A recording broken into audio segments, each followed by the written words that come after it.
Contemporary Issues and Future Trends in HRM by Teacher K.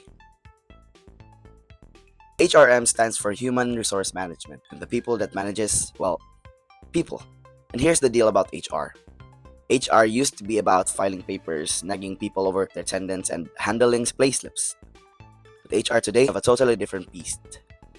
Nowadays, it's about technology, employee happiness, diversity, and preparing for a future where half of your coworkers might be robots. So buckle up. We're going to talk about the biggest issues and trends in shaping HR today, without the boring textbook crap. In this video, we will be discussing these key topics: finance, technology, marketing. All of that falls apart without people. And HR, that's the system that keeps the people side running. But the world has changed. Work from home, the TikTok generation entering the workforce, and even AI tools replacing parts of HR. If HR doesn't adapt, the whole organization suffers. So yeah, this topic does matter. Way more than you think. Chapter 1: Remote Work and Flexible Arrangements. Remember the pandemic? Everyone suddenly working in pajamas? Well, surprise! Remote and hybrid work are still here. Some employees love it. No traffic, no overpriced coffee. But some, they hate it. Distractions, loneliness, slow Wi-Fi, and the tiktilawok ng yung neighbor's favorite panganay. I remember I had a friend. She works in BPO. She told me, "You either let me work from home or I just quit. You'll have to train new people for years." And guess what? She kept her job. That's my kind of long distance relationship. Nowadays, HR is figuring out policies that balance flexibility with productivity, and the companies that force everyone back to their office, well, they risk losing talent fast, really fast. Especially the new generation's silent quitting, where they choose happiness over a job that doesn't love them. Remember that one teacher from Cebu na nag-viral? After 30 years of her teaching, pinalitan lang siya ng ganun. Yeah, I'd learn a lesson from that too. Issue 2: Employee well-being. Because of poverty, some people are forced to stay on a job they hate. But that doesn't mean they wouldn't talk dirt about the company online. Insert Jeffrey Bezos. Employees aren't machines. Burnt out, stress, mental health issues are skyrocketing. HR today isn't just about salaries. It's about making sure people don't hate their jobs so much that they quit or break down. That means business wellness programs, counseling, and even small things like encouraging real breaks. Because guess what? Happy employees work better. Unhappy employees will quit. Or worse, they will stay on their job but do nothing. You will keep on paying them and they're just there, not productive.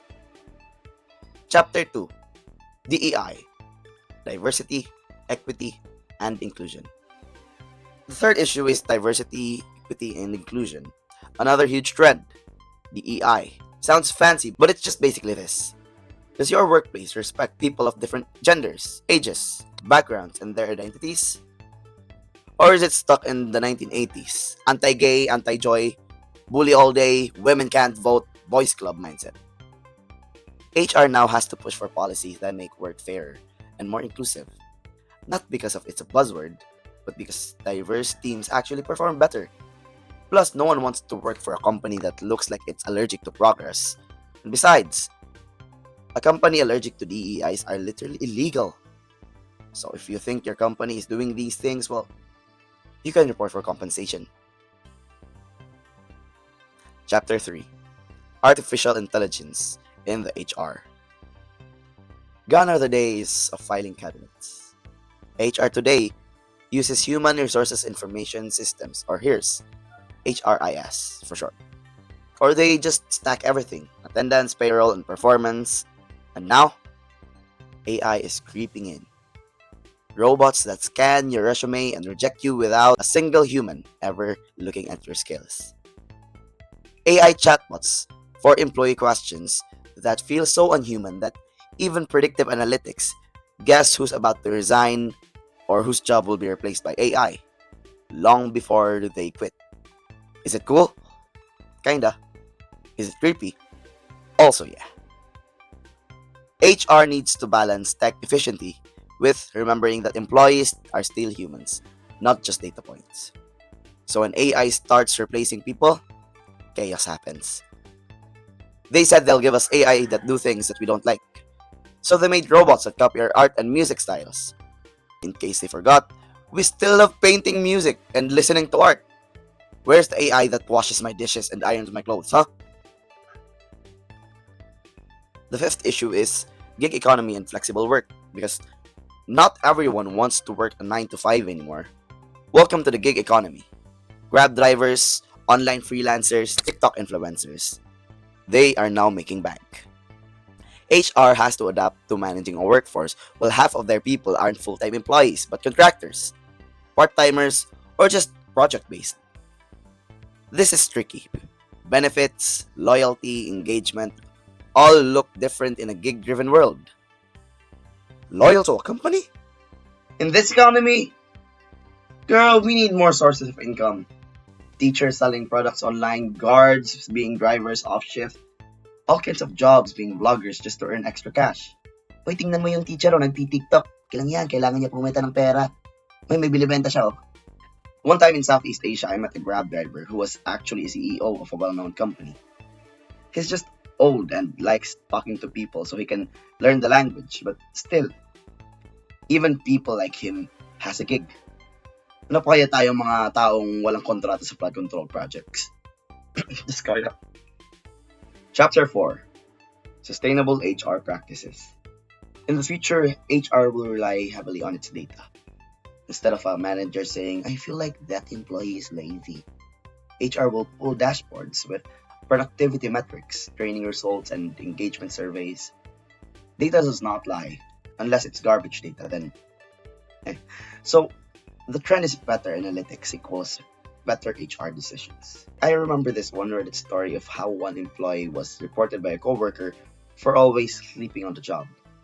So HR investigated it, and apparently he was just automating his job. With some coding, he made his job automatic, and the code did his job for him.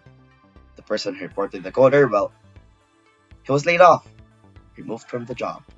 And the coder, well, he was signed to a new automation department. HR decided, this person is doing well. Let's make more of him. So it's like what Steve Jobs, the creator of Apple, said. I will always choose the lazy person to do the difficult job because a lazy person will find an easy way to do it.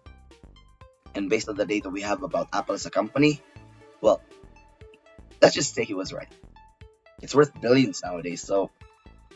Okay, here's the second future trend. It's about AI and automation.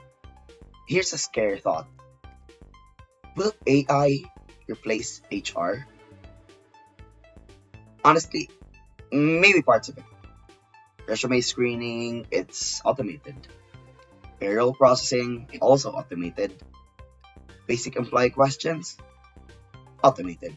But here's the thing. Empathy, conflict resolution, real human connection. They're still human. Robots can't replace that. So, it's not some sort of dystopian robots will take over the human situation. So it's more of humans focus on being human, while robots try to avoid corruption, since everything they do is written down and monitored. So, they're easily transparent and hard to corrupt, unlike some humans. So the trend isn't HR disappearing, it's HR professionals who can do the work alongside AI surviving. The rest, people who can't adapt, well, good luck. Okay, here's the third future trend.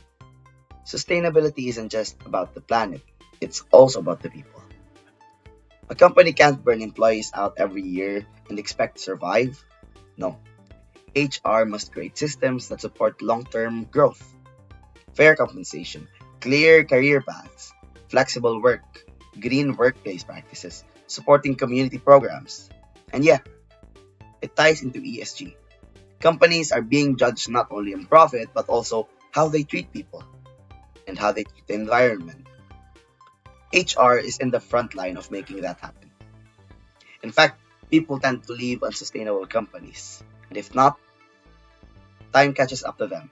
And the owners, well, they go bankrupt or even jailed. Just look at the contractors in Manila.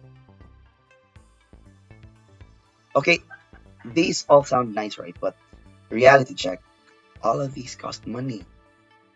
Wellness programs. HR needs new expensive technology. Diversity initiatives. They're not cheap. Add to that the resistance of old school leaders who think, ay, mental health is just being dramatic. Or remote work is just slacking off. You're just lazy kasi you're just at home, you're doing your computer. That's what we're doing at the office. We're not slacking off, we're just more comfortable. Changing company culture, especially in the Philippines, feels like moving a mountain. It's slow, painful, and full of obstacles. But HR doesn't have a choice. It's adapt or die. So HR has to fight uphill battles. They're the bridge between the old systems and future ready workplaces. With a worker first, well functioning, and well maintained HR team, any company will survive and thrive alongside new challenges. So here's the final punchline: HR isn't the recruitment and payroll department. Not anymore. It's the strategic driver of change. It's about using tech smartly, caring about employees, embracing diversity, and preparing for a future that's part human, part digital. Ignoring these trends and HR becomes useless. Embrace these trends and HR becomes the reason why organizations survive the next decade. It's the choice. The choice is always in the hands of people. Sabi nga ng mga politiko, tao ito una. The people goes first. Okay, bye!